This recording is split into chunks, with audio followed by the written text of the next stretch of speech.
Hello and welcome to Optional Rule. My name is Scott. I'm the host of this weekly show that's about Dungeons and Dragons and all things tabletop role playing games. I'm going to lead through a small discussion today around Dungeons and Dragons design, rules, pretty much anything you think you might want to discuss today. I'd love to engage with the audience about D&D, tabletop role-playing games, and that could be anything from rules on down to actual play at the table and the nitty-gritty management of groups and things like that. Basically anything that gets down to actual real world play or actually running games. I'd love to engage with you in any kind of discussion that seems interesting today. I'm also going to do a little bit of prep today for my Dungeons and Dragons weekly campaign, but I sort of drift in and out of campaign prep and rules discussion and D&D theory crafting. Hey, Nikki, how are you? Hey, Appalachian Rose, it's good to see you as well. And so anything that's on your mind relative to D&D, I'd love to talk about. I'm going to start talking a little bit today about some threads that popped up on Discord and Twitter. It seemed to get a lot of effect in the community and got a lot of interesting discussion. So I'll talk a little bit about that, and then we'll get into I think, an interesting element of campaign prep today. Hey, Asa, I hope I'm pronouncing your name right, but it's Asha, Hope. If I'm getting that wrong, let me know. But please say hi to everybody in the chat. I hope this can be a community chat. Please, everyone, be courteous and empathetic and all those things to each other. If this is your first time on the stream or if you're catching it later on YouTube in the archive, go ahead and do all those social media things like subscribe, hit that alert button, run around your chair 3 times, winder shears and chant of the gods and all of the things necessary to follow me on future live streams. I hope you'll join me for additional discussions. What the focus of this show is, by the way, is I really want to discuss D&D and tabletop role-playing from the nitty-gritty perspective of really what does it take to run an actual game. There's a lot of great online discussions. I think they trend towards a little bit too much of an idealistic world. And the wonderfully complex thing about online games or D&D games is that they're messy, right? They're involve people. They involve all the complexities of social interactions and group management and rules discussions, and all of these things are messy. So there's very rarely a single clear path forward. So it just requires a lot of discussion to get it not right. Right's not even the term in D&D, right? To get it balanced, right? To get it in between the rails. So that's what this discussion is about. Aisha, thank you for correcting that, Aisha, but I hope all is well. Yes, everything is really well. And thank you for saying hello to everybody in the stream. I've met some amazing people through Twitter and Discord and online at Twitch and YouTube, by the way. So everybody joining me today, it's been wonderful getting to know you. I've had the privilege of being invited to a couple of recent games. I did a charity stream with Nikki and a few other people last week, or this week actually. Sorry. Wow, everything feels like a week ago. But what a joy getting to know a lot of people. Anyway, new year. I'm doing my life is good. You probably can't read that because of my lighting. My life is good mug is today because I'm struggling with my mood like everybody else. So let's talk a little bit about D&D and what's going on there. So I'll get to my campaign in a second. I have to get through sort of my notes in a moment. But what I have is I've reached this great juncture in the campaign, and hopefully this will be an interesting discussion today. And I'll actually launch into it a little bit later after I get through some of the thread discussions. But in the campaign, we've had this. I love varying the pace of a game by having different focuses on different sessions. Last session, we had a lot of role playing, which was really a lot of fun because the session before that was so super intense combat. And it's a good way to get a breather to do some role playing. But I want to talk about that transition between types of sessions today. I'll talk about it, but actually I'd love to ask a question to the group to sort of get your input on how to sort of blend those so you're not feeling like you've got one foot in cold water and one foot in hot water. But we'll get to that a little bit later today. I wanted to talk a little bit about a couple elements that popped up. One that popped up last night that ended up being way more, how am I going to put that? Way more traction than I thought it would. And that's about like levers and dials that game masters have available to them to to affect games. Like when you talk about rulings and bonuses. Bonuses is a big. This is my blog, by the way. You can go there. It's fairly new. This whole channel is new, so that's why I hope you'll like, subscribe. I hope you'll post it to social media and share it. I'm a new streamer in terms of this channel. Not a couple of successful streams in other venues before, but I'm just fostering this community around D&D. So anyway, this is my blog. There's a few things posted here. I just posted, and I will clean this up during the weekend, but I posted a series of like how does the system currently give you tools to affect roles in D&D, so you can kind of slot in your house rules and give them comparisons to other power levels as they progress in a game. Not because you have to stick in these rails, by the way, but all rules discussions, in my opinion, are like this. It's not to say you have to do one thing or another. It's just to say, like, if you're going to do something else, it's sometimes useful to really understand where does this fit in comparison to current rules as they exist in the system. But I mean, D&D is jazz, right? So it's do your own thing, man. Do your flourish, do all of the things you think need to be done, given the context of your group and your playstyle and all of those things. But it's often helpful to understand where these things slot in to the things already provided to you within the system. And rules bonuses are one of those things that people really get passionate about. Actually, I'll show you one discussion that happened earlier in the week. This happens, well, if I'm looking at a loading page, right? Oh, there's my back end. You can see I get no hits. Thrilling heroic rules for D&D. This is something I posted earlier in the week about how to spice up combat within your D&D game itself. And this is basically just 5th edition. I like that they have rulings over rules as a core concept of their design, but that leads a lot. That's why these discussions are so useful, because since it's a ruling-based game and not rules-based game, like third edition and 4th edition were very rules-based. In other words, it was very deterministic. It said, this was the rules for this ability, and these are how these behaviors and these attempts are governed, and neither shall you ever vary from our rules, right? So it created a lot of crunch. In other words, it created a lot of, no, you have to do it this way conversations. D&D, I think, healthily tried to break that assumption and to go, well, the DM really makes the determination. They're trying to run a game here, cut them a break.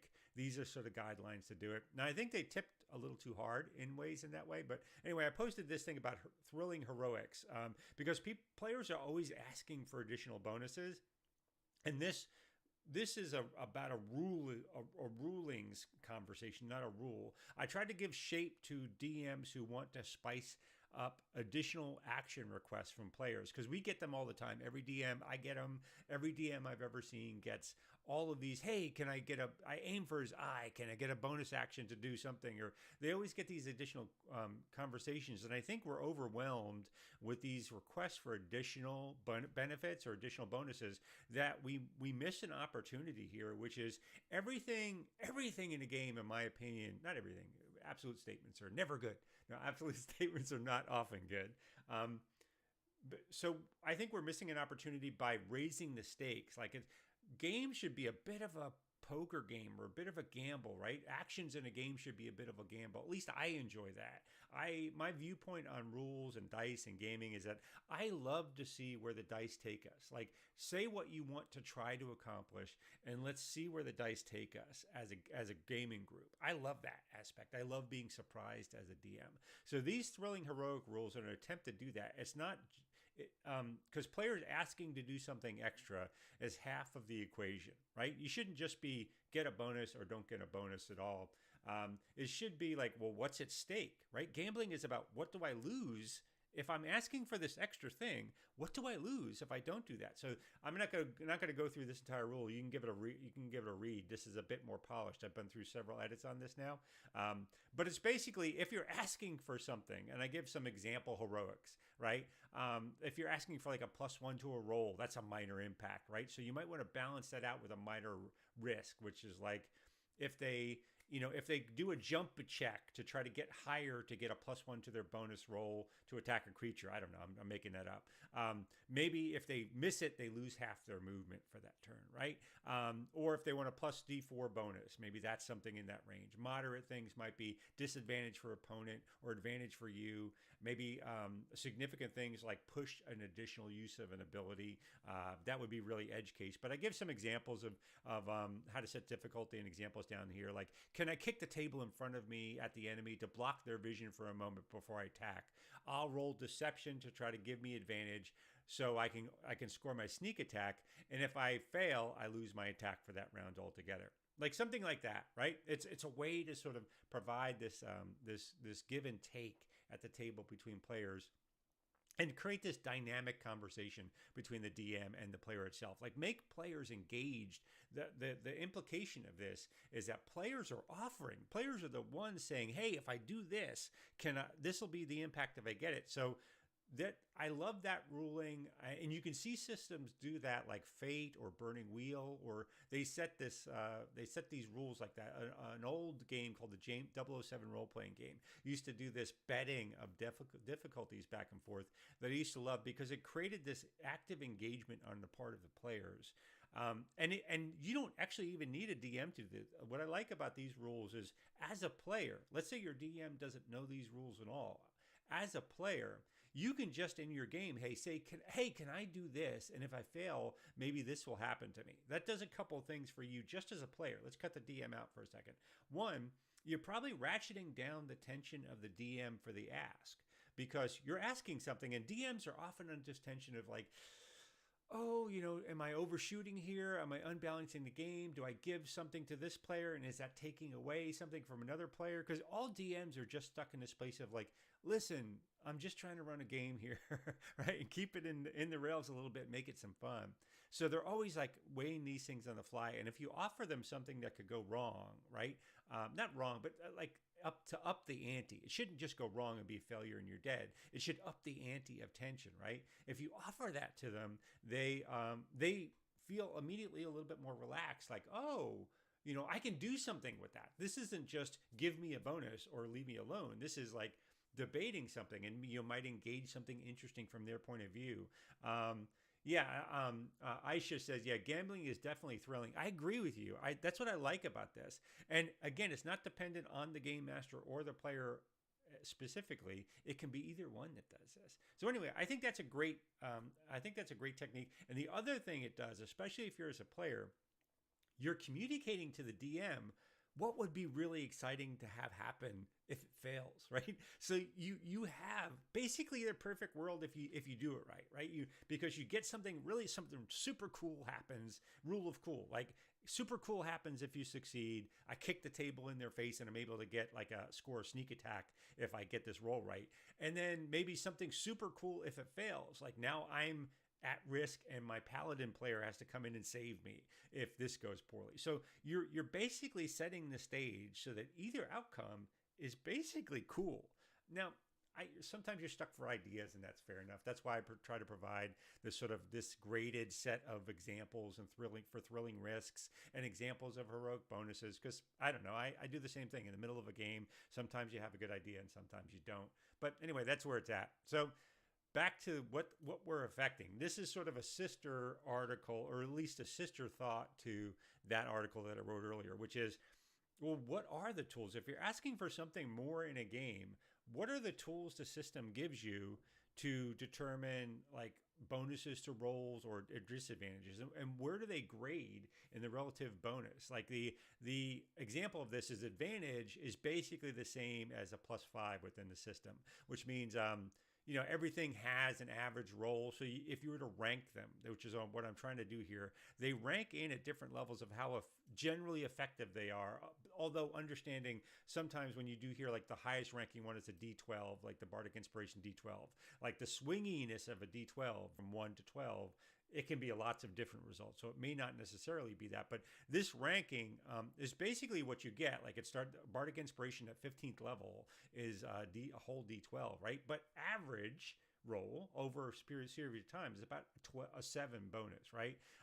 Elven Accuracy is slightly below that, and this is an interesting story. I actually read to write code for this. I wrote a quick Python script to simulate 100,000 rolls to see what elven accuracy ever does. And by the way, if you haven't seen it, elven accuracy is a feat from Xanathar's guide, a racial feat. So you have to be elven, and that might go away with the new Tasha's less sort of absolute view on race, which I like. But anyway, you basically get super advantage. You get to roll 3 dice, more or less. And then there's bardic inspiration below that, blah, blah, blah. And it always goes down to disadvantage, right? And these simulations are sort of useful because I found out that, you know, regular D20, the average roll is about 11, 5% of her crits. Obviously, in the sim, that works out. With advantage, the average roll is about 14, 15, right? With 10% of them being crits or so. And then with Elven Advantage, though, it doesn't go up as much as you think it would. It's the average roll is about 16 and 15% or so, maybe a little bit less are crits. So it was an interesting outcome, I thought. Anyway, so that was a interesting Twitter discussion. A couple people chimed in on that, and join in on Twitter. I hope you'll follow me there. I have a bunch of great followers and people I'm following, so we often get into these increasingly good discussions. So that's what I posted there. Where that's useful is when you start getting into these discussions of rules and your house rules. It's good to know. One of the things that what does it compare against? How does the power level get affected? One of the other things I posted this week, and this is probably a horrible thing to try to see, but I'll try to increase the zoom here.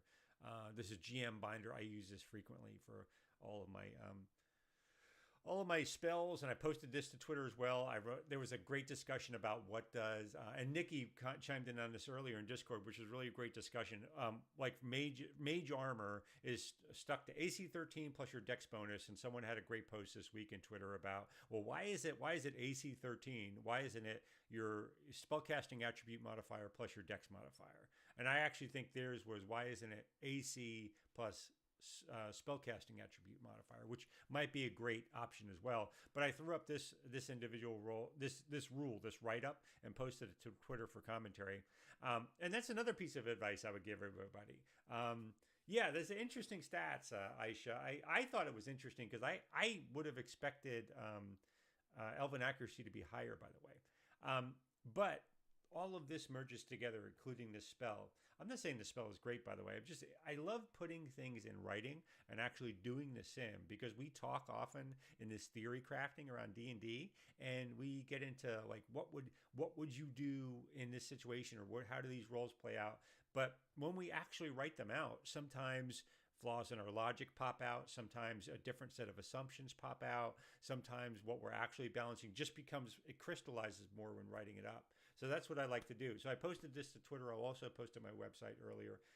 Nikki had some great observations in Discord around, like, this does fundamentally shift mage armor, right? It's a first level spell. Mage armor itself really worked specifically with bounded accuracy by providing a very sort of narrow range that your AC would go up and down. Having this R10's guard, which is basically your AC becomes 10 plus your Dex mod plus your spellcasting modifier. So that's way bigger range now for a first level spell. Let's say you had a 15 Dex and a 18 Intelligence. You really looking at something like what that be 17 AC, which is quite a bit above what you could have had before. I don't know. It's still within range, and then you can higher cast it. But it's interesting to see it because it gives you a whole lot more perspective. Aisha was saying, absolutely love this spell and the mechanics. Thank you very much. I appreciate that. I would love to get your feedback and anybody else in the stream.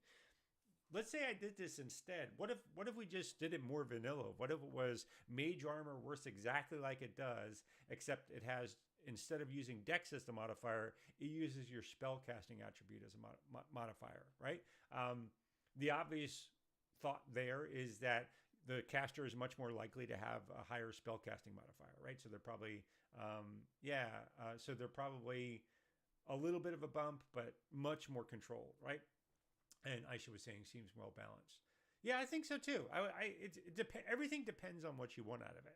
That's a post I had earlier in the week. Like, before you design a piece of homebrew, you should state, what do you want out of it, right? What would I want out of doing this?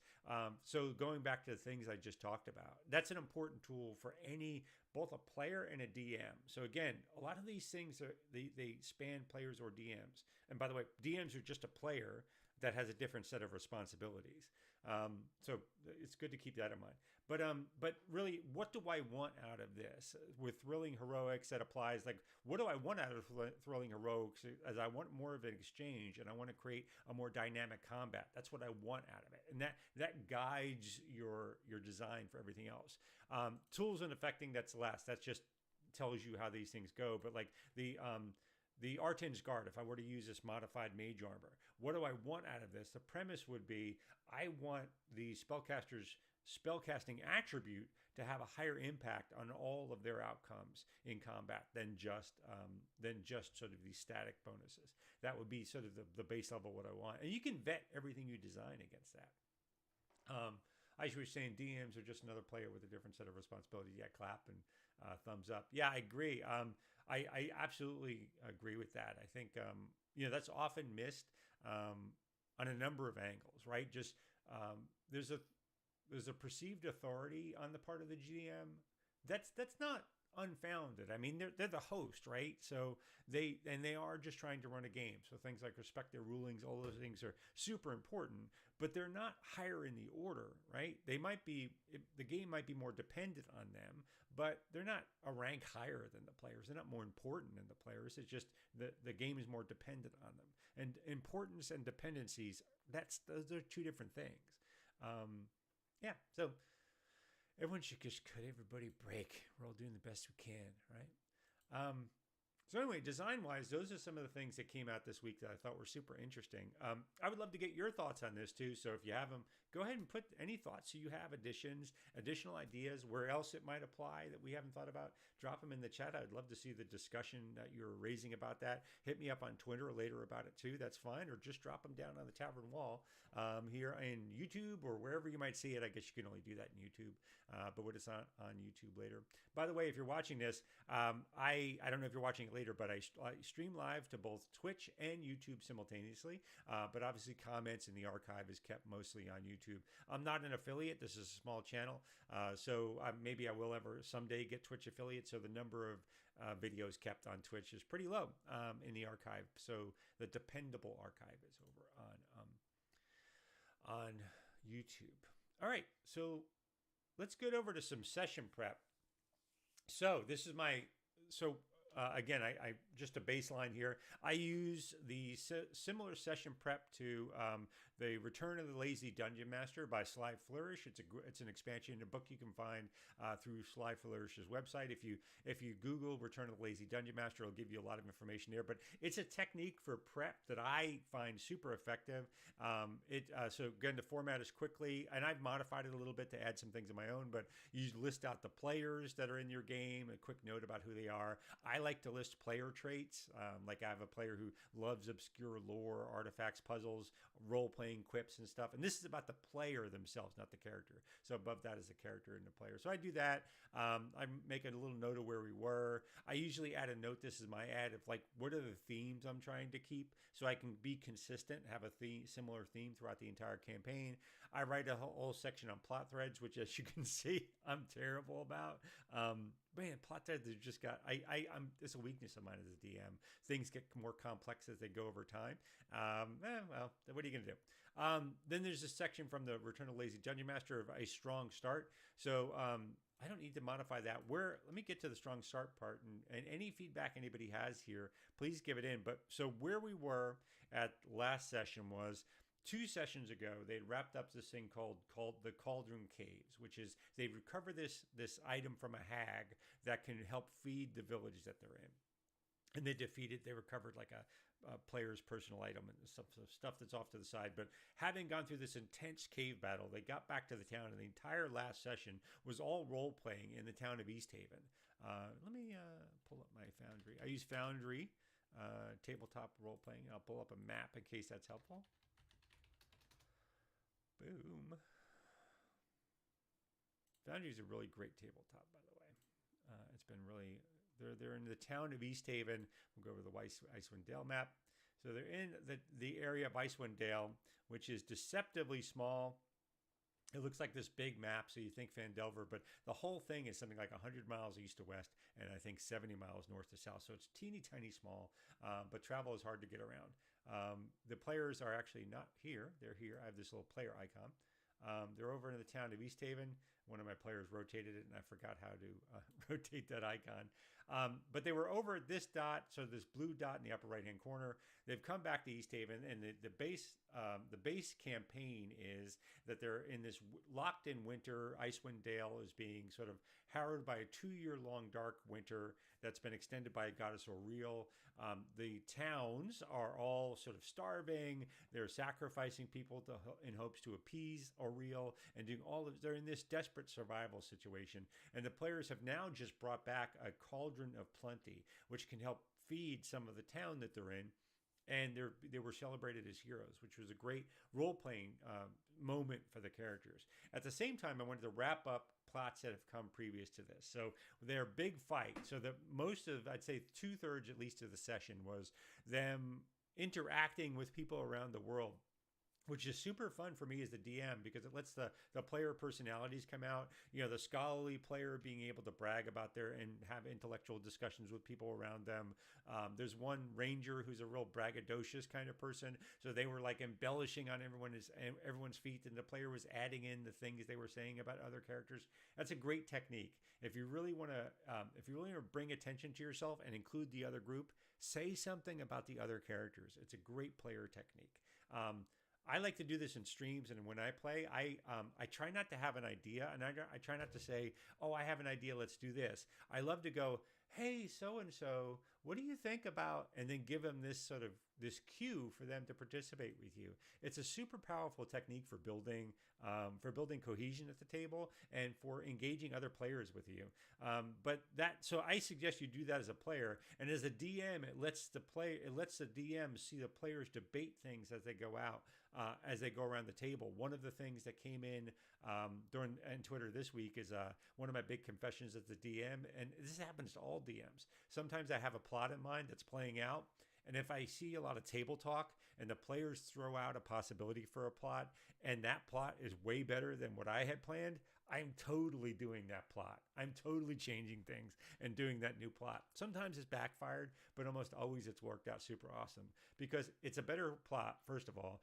And second, the players feel super smug and super smart because they feel like they figured it out when in fact they didn't. They just came up with a better idea, which would probably make them feel more smug, but I don't usually tip my hand there. Anyway, where we're going, this is the play. So the player ranger was talking about their exploits. I have this one player who plays a barbarian who's a hermit with a hermit background. Somebody was asking about backgrounds on Twitter this week. And so they're very shy and they're very introverted.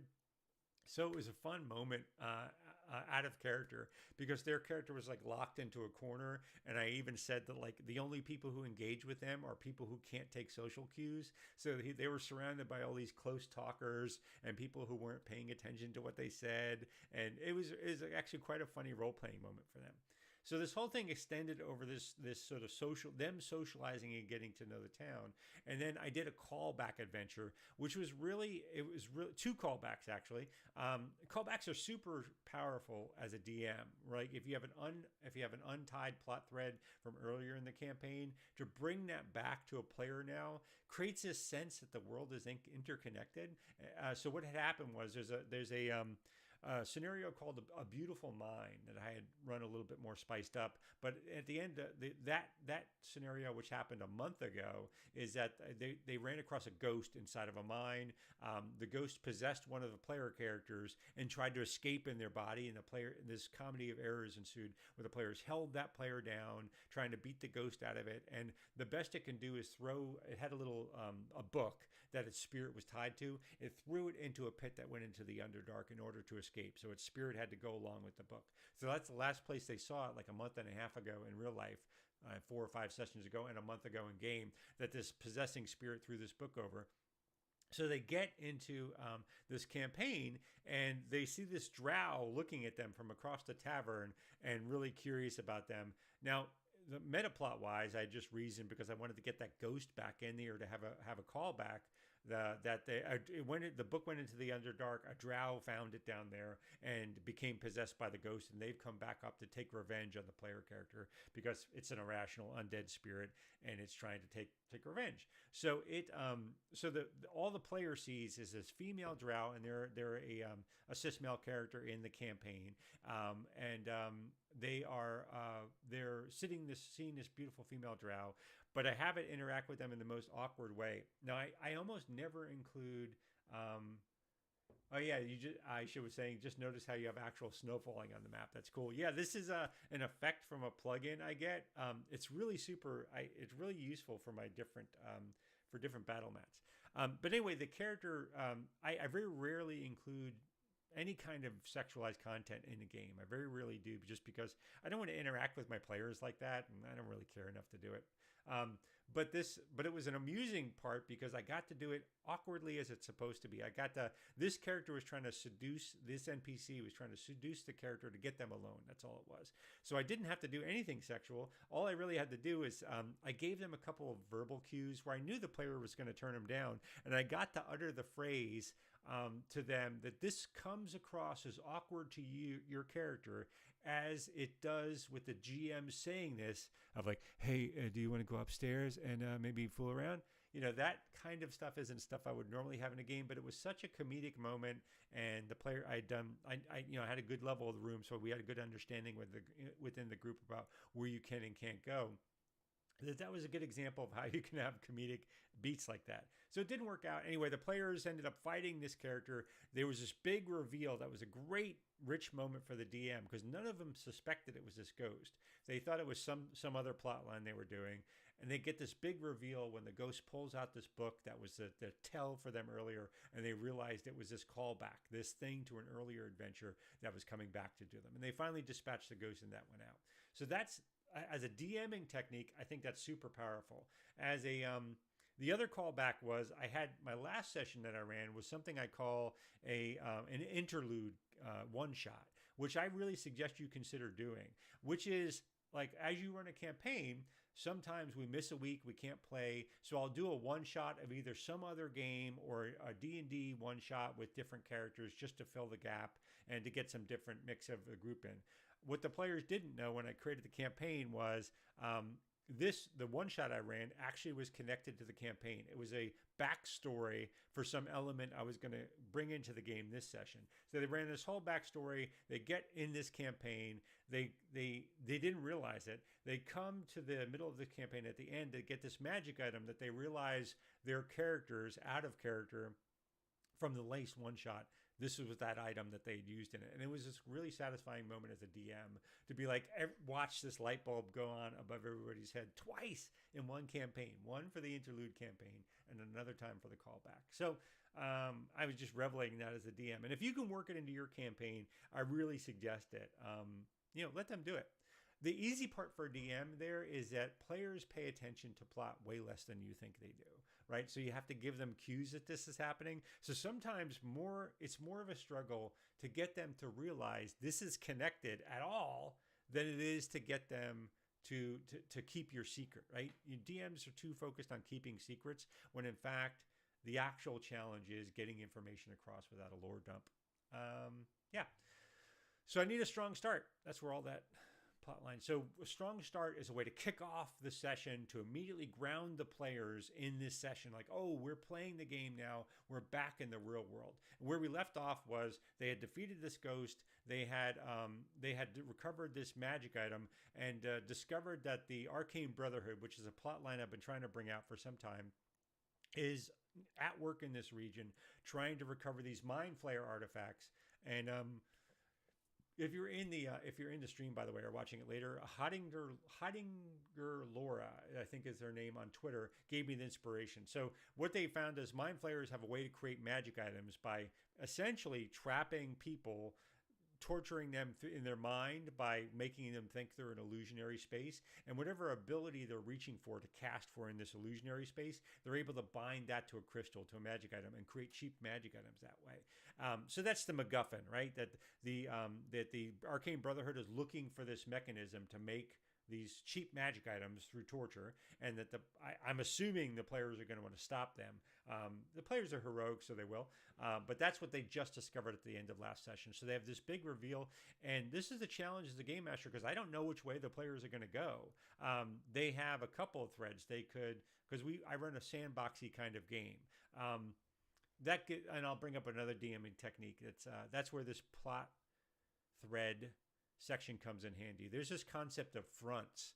I think it was first defined in, if I want to say Dungeon World, but I might be getting that wrong. But anyway, it's saying that you want to put out like 3 plot lines and then give how these things will advance over time if the players do nothing, right? So this lets you walk the plot forward a little bit to let them know. So I need a strong start, but I don't want to make the players feel pushed to do something right away. I want them to feel like they have some agency without missing out on something, like no FOMO here. Right? I don't want them to feel like they're missing out and make a bad decision.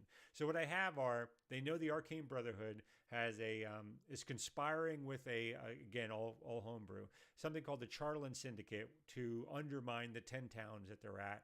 They formed an alliance with the Durgar to bring supplies in. They're trying to shut down the normal supply line to bring in food that's controlled by the legitimate government of the speakers. So that's the base plot line there.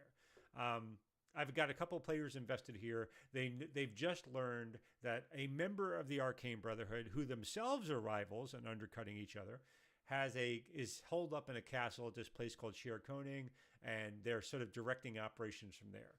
So the players might go there. The players might go back to their patron, which is this Luxodon artificer alchemist, who I set up as the patron because the players don't have a lot of healing. They have one paladin in the group, and that's it. So I've been trying to I set them up with an artificer patron so they can feed them healing potions, basically. So they really need them. So they might go back there. They might go pursue a couple of other loose plot lines. So I need something to sort of kick off, to root them in the world and send them in a direction without creating too dire a circumstance. I don't know what that is. No thought occurs to me, but they're sitting in East Haven. And the other potential plot line is that with this cauldron of plenty that came in, the other towns are beginning to say, I want a cut of this, and starting to argue over who should have this cauldron of plenty. The Charlin Syndicate is going to attempt to rob it. That's from the module. At some point. So I have to figure out how I want pacing wise. So what would happen adventure wise for this? What do I want out of it? I want them to get to the next adventure because I want to level them to 4th level. So that's really want. I know what I'll do. All right. So strong start is have yet another caravan attacked by the Durgar. So I'll have somebody stumbling into town through the snow, right? So I'm like, they just, one of the things I set up in the campaign, again, this is my ad, is once a month, a caravan goes out through 10 towns pass, grabs a bunch of supplies, some people exit the area, and then they come back in with supplies for the people. But increasingly now, once a month, it happens during the full moon, which is why they call it the Bright Moon Caravan. It gets ambushed by Durgar trying to shut it down. The last one just came back. It got terribly ambushed, and not many supplies came back in.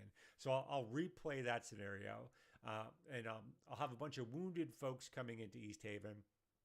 I'll have a bunch of concerned folks about what are we going to do, and then I'll have a new supply shipment show up in the headquarters for the Charlin Syndicate, which is in Targos.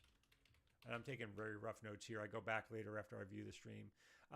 So that leads me. So basically, it's setting the stakes, right? The players realize the main good guys' supply line has been shut down. And they hear the bad guys are amping up their efforts and are able to get new supplies in to get attention.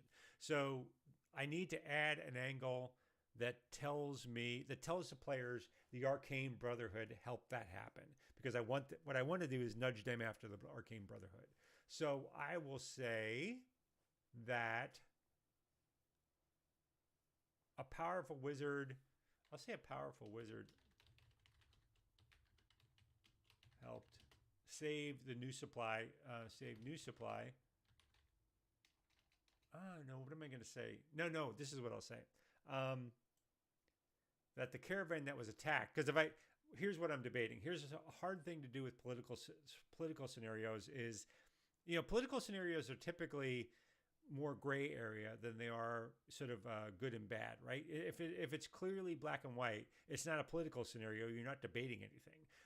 So I don't want to. If I had a powerful wizard attack, if I had a powerful wizard do something to bring supplies in to the region, then you could reasonably say, well, why am I opposing the Charlton Syndicate? They seem to be doing good for the town. Why do I care if they're just, I don't like their motivation, right? It's graying things up too much. So instead, I will say that the attack by the Duergar was supplemented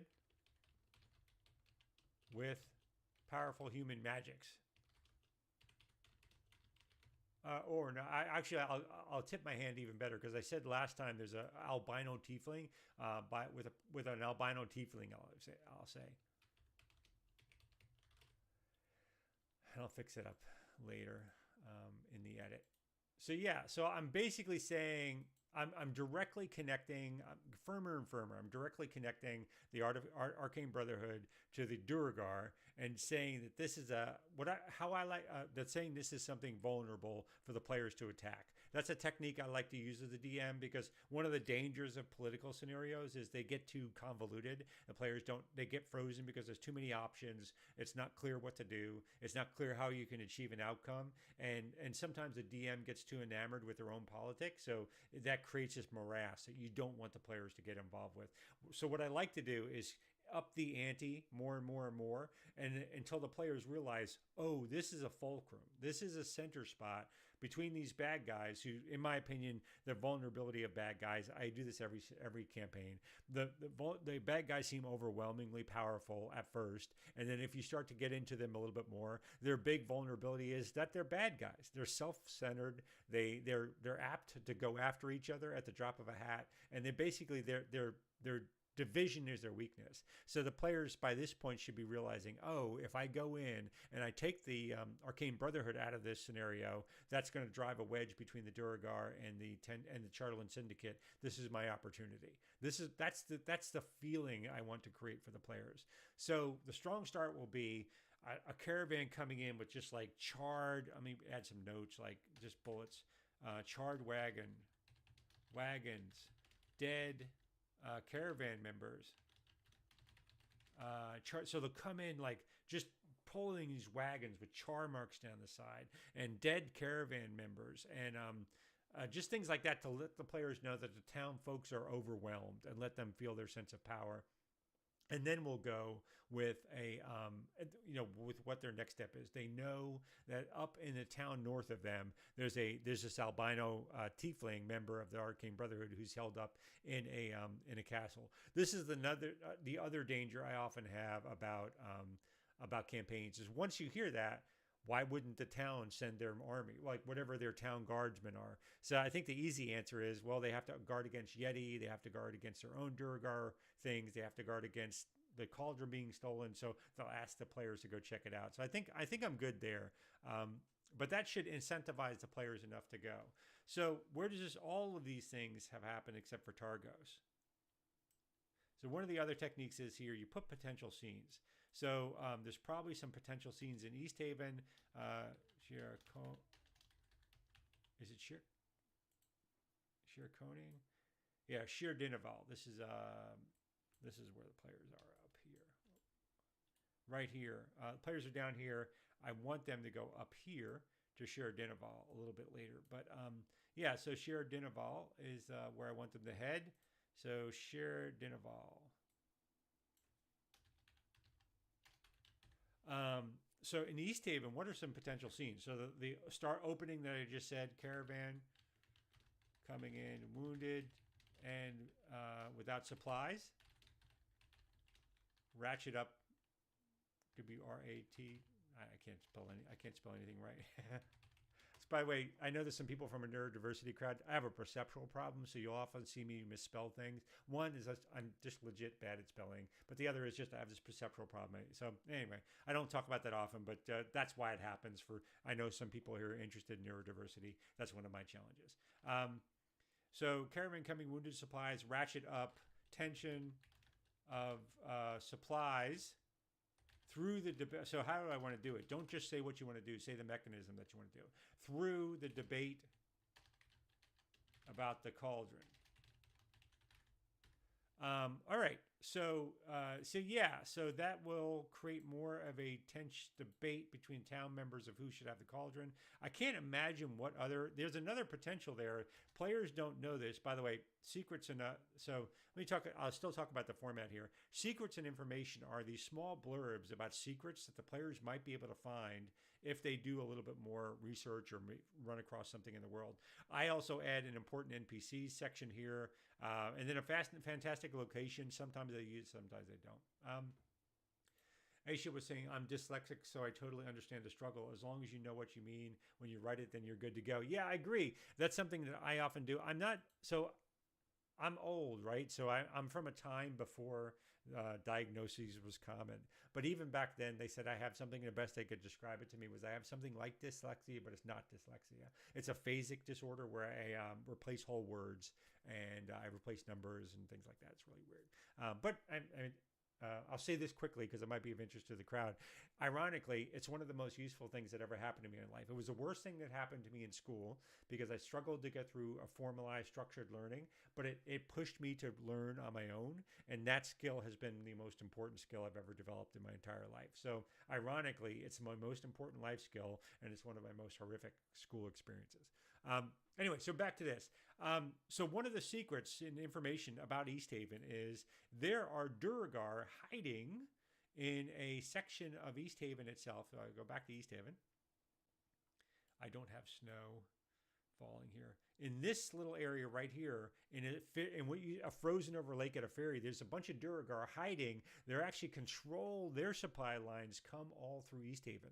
So there's a small network of people. So the players might find that information out here. So what I list in here, and if you want to see how snow falls, by the way, I go to effects, I go to weather, and I just click snow. And that's how I get snow falling on my map. So you might be able to see snow now, but that's how it works. So one of the secrets is in East Haven. So the supply wagons brought in by Zardarok Sunblight all come through East Haven. Dirth, who's that guy in the cabin, is held up at the ferry coordinating delivery and managing search groups for the Charterland Syndicate. This is a secret I did last time. The ghost of Janth, that's that ghost, possessed a drow, reemerged looking for a player. Argument over the cauldron. Was it? Yes, I've already done that. Yeah, if the players do nothing, Targos, argument over the cauldron, that's going to continue. Other towns want a shot at it. This will increase importance because of disrupted caravan. So if the players do nothing, Targos will try to steal the cauldron later. I'm gonna queue this up for later. So what I want pacing wise is I want the players, they'll hit 4th level next, the 3rd level. If they go on one more adventure because we're on milestone, and I think it's going to be this castle that the Arcane Brotherhood is held up in. What they'll do is they'll uncover the Arcane Brotherhood's sort of plot a little bit more. They'll unravel that and sort of separate a big resource out from the Charterland Syndicate.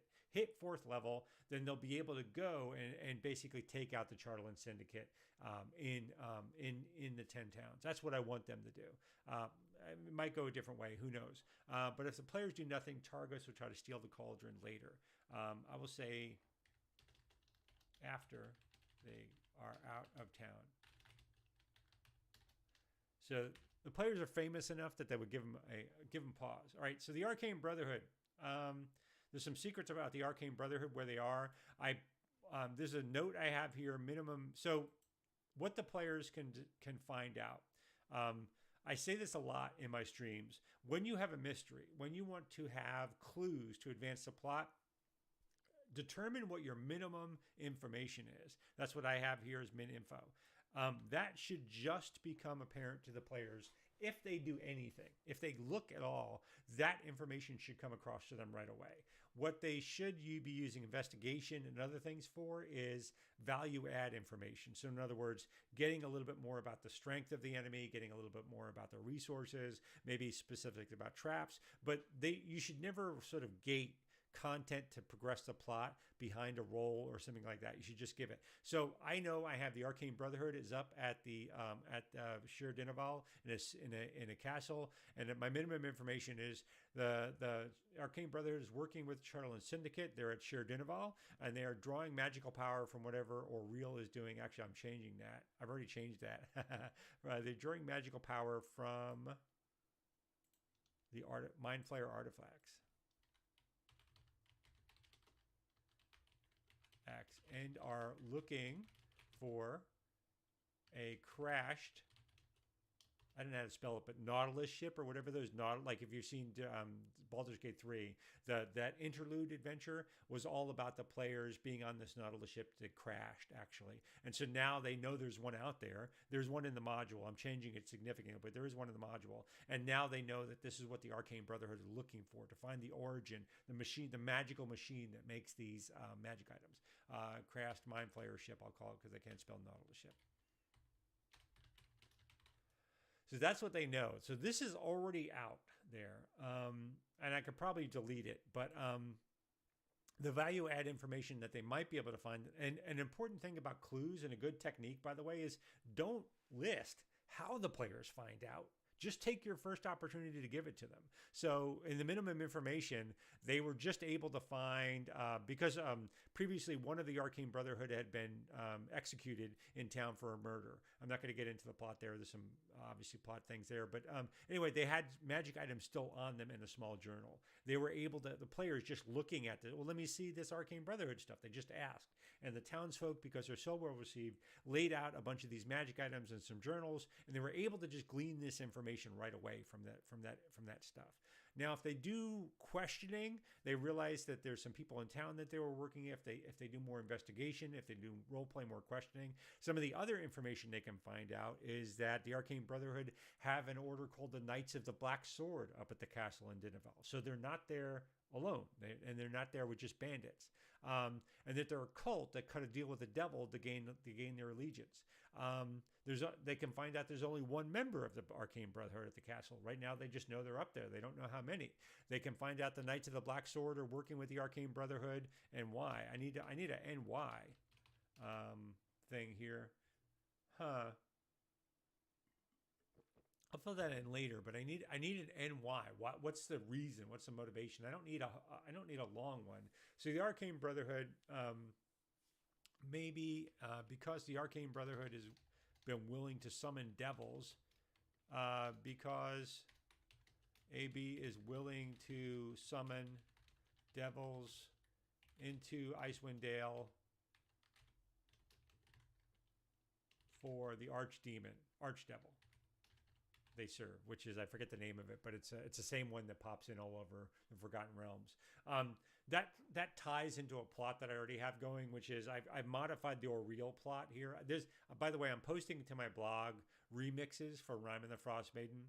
If you look on here, I've posted the first one, which is basically modules as presented by necessity are generic. People like to sort of poop on official modules. I don't do that. They have to be generic because nobody knows how it's going to fit into your game world, right? So I still keep them generic, but I write these modifications called remixes. So I remixed a scenario called Lake Monster, and I posted that to my blog. I'll be remixing some other stuff, and that gives you a more sort of trumped up scenario, a little bit more story, a little bit more challenge. My remix that I'll be posting this week of the backstory of Icewind Dale for my campaign is I've given more of a context to why Oriel is doing what she's doing. Although this has not come out in game, I think in the module, Auril is just making things cold to make things cold because she wants her own little space in the world, which is fine, by the way. Leaving a god mysterious is its own. There's reasonings for doing that. I'm saying what she's trying to do instead is create a small pocket universe. That all of the other planes, she's trying to take the cold portions of those planes and have them overlap in Icewind Dale to create her own little pocket dimension. And so there's a part of the 9 layers of hell that is cold, and that's so these nights will be in alignment with that layer. So that gives a tease. None of the players have discovered what Auril is doing. So if I do this, the utility of that as a DM is it lets me tease or at least release a little information about what Auril is doing in my setting.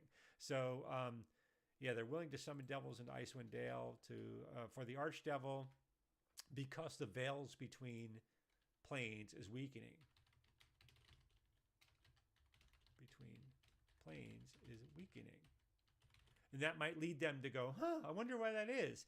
I won't give them the information. They'll just be able to either tease it or ascertain it might have something to do with Auril. Or somebody will say, hey, geez, maybe it's Auril. So then we get down to Knights of the Brotherhood. Again, this is all value-add information. Knights of the Black Sword are requesting lots of repairs and other supplies, almost like they have a small army. So that's teasing how many people they have there. Speaker for Shared Nineveh has not showed up to a council in several months, so they know that something else is up there, something going on there. And the Arcane Brotherhood, who this has already come out, the Arcane Brotherhood member who is executed in East Haven for their possessions have special mysterious ritual stuff, blah, blah, blah. That's actually already come out, so I can get rid of that. And this actually ties into a plot that I might not use in the game, so it's not worth going in here.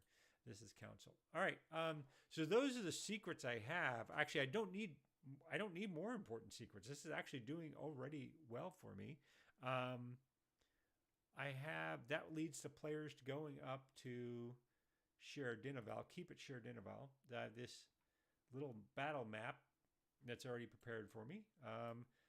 A great technique that I like to use, by the way, something I find, there's a few things that are much more useful for me in virtual tabletops than they are in person. I prefer in-person games like everybody else, but there's a couple things that, obviously the visuals are nice, but one of the things is I can put everybody out on a battle map, and that just helps me, one, prepare the battle map, first of all, but two, it helps me know, geez, if the players get in a fight in this chamber, like who's close enough to hear them? What would the world effect of that be? And I just find that super helpful. And there's multiple levels here. I think I've only put out a few people up here. But yeah, we can do, and I think I need to put out some more folks up here as well. But this is very helpful for me. The other thing is, and this is a house rule I'll suggest, I'm going to wrap this up in a few minutes because I try to do an hour. By the way, if you have a comment on any of this, go ahead and drop it in chat. If people are chatting, I won't cut us off. I'll keep going. But if you have any observation, please let me know. So one of the things is putting in virtual tabletop as an advantage over other things. I put everybody out on the battle map. It helps me determine who can hear what and how the world interacts a little bit better. The other thing, and I would suggest you do it because it's been such a great success for me. I have players, when they make death saving throws, they make them as a private roll, so only me, the DM, and they can see the results of it. All the other players don't know how far along the progression of a death save the player is. And that has done an amazing job to create the sense of tension of players feeling like they need to get into a player before it's too late. It creates a sense of urgency that I don't see at the table because everybody sort of either knows what the role is and they game that system, or they don't know. Like the alternatives I see at the table are the player rolls privately and tells the DM, in which case, if you don't know the player very well, there's always this, like, are they telling me the right thing? Or the DM rolls secretly and doesn't tell even the player who's dying, in which case, what agent, like, they're not invested in what's going on. They have no idea what's happening. So having the death saves be known to both the player and the DM, but nobody else at the table, the player who's dying, what I particularly like about it is now they're suddenly invested in what the other characters are doing at the table. Because if they're just dying, they're sitting there waiting for something to happen. They don't really care. But if they know the other players don't know what state they're in, they find I have found that players seem very entertained by, like, what are my fellow players thinking? Like, how are they reacting to my character? Like, they're engaged in that in a way they wouldn't be. Aisha was saying, I love having death saves be private. It adds so much to the situation. Yeah, I absolutely agree. And I was so pleasantly surprised by this, because I pushed this harder this campaign than I had in previous campaigns, and the result of this was just fantastic. I had not imagined it would work out so well. So anyway, that's where I am next session is, I guess I was mostly prepared. They start off in East Haven. Players will find out that the stakes of their supply chain is increasing as their supply caravan has been waylaid and no supplies are coming in this month to the town. Their enemies are starting to bring in more supplies but at higher cost, so they're incentivized to go after the Arcane Brotherhood. If they go after them, I have a whole castle waiting for them to attack. The party will hit 4th level once they finish that, and by the time they get back, the Targos, the main bad guy, will have tried to steal the cauldron to try to control supply in the 10 towns, and that'll give them the 4th level, and to be able to sort of kick off what will be the last adventure in the 10 towns itself. Because the next thing what I want them to do progression-wise is understand the risk that the 10 towns are at, so that they're at the kernel here of Icewind Dale. The way the module itself is structured is you deal with the center spot of the tension between the towns and the things they're facing. Once they get to 4th level, they're released into the region as a whole, and they start interacting with frost giant tribes and Goliath and all this other stuff that's happening around the greater area. And they do that to about 7th level, and then at 7th level, they discover enough information to go, oh, this is what Auril is doing, the goddess who's keeping it locked in a frozen area, and I think I can go after her to undo all of this. So the progression is basically gain a foothold in the 10 towns.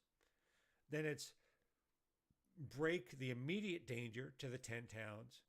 Then it is deal with the larger area-wide conflict that's happening and sort of unravel that in a way that the players want to, however they want to affect the region, basically, and set it up so that if it comes back, it's heading in a direction the players had some agency over. And then the climax is they're able to go after the goddess, break her foothold here in Icewind Dale, and return the region to its natural cycle. That's the overall cycle that I have planned for this campaign.